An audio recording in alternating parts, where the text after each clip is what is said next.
Merhabalar, kanalımıza hoş geldiniz.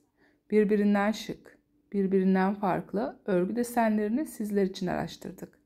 En sevilen, en çok beğenilen modelleri sizlerin beğenisine sunuyoruz. Bunun gibi ve daha fazlası için bizleri takibe almayı unutmayın. Birbirinden farklı örgü desenlerine gelin hep birlikte göz atalım. İyi seyirler.